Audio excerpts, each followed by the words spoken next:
mundo humanitário, chamemos assim, ele é muito amplo em termos de possibilidade de ação. Então, a educação de emergência, ela é muito voltada, em geral, para facilitar ou favorecer ou permitir que os indivíduos afetados por uma crise possam manter o seu acesso à educação, ou indivíduos que vêm de um outro contexto possam ter suas oportunidades. Nós passamos nos últimos anos, ou nas últimas décadas, temos consciência que a gestão das crises humanitárias é algo permanente, não é episódico. Pode ser episódico para um continente, para um país, mas é, no âmbito global, algo que acontece, está sempre a acontecer. Tem-se vindo a identificar, e a Unesco diz isso claramente, que a gestão da educação e da intervenção educativa em crises e situações humanitárias é preciso ser trabalhada de uma forma sistemática. Diante de uma emergência, o trauma experimentado, o impacto experimentado, ele é muito forte, sem um tempo de adaptação e com uma sobreposição de consequências. É evidente que, como instituição de ensino superior, não podemos passar ao lado de uma preocupação muito clara, que é erigir o pilar da educação como um pilar, não só um direito humano, mas um direito humano básico também em situações de emergência.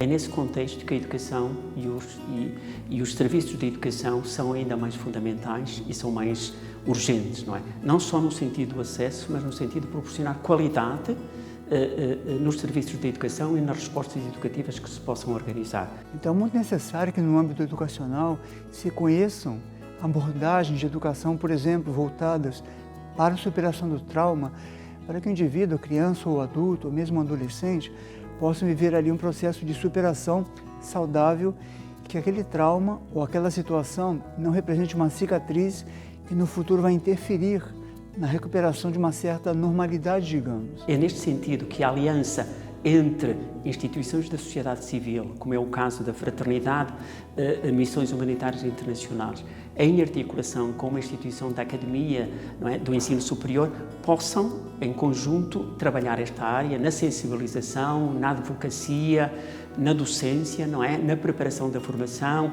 até na profissionalização de novos atores. Então, fazer um trabalho de capacitação, de integração, é unir a abordagem humanitária de emergência, uma expertise voltado para o contexto emergencial, para o contexto acadêmico.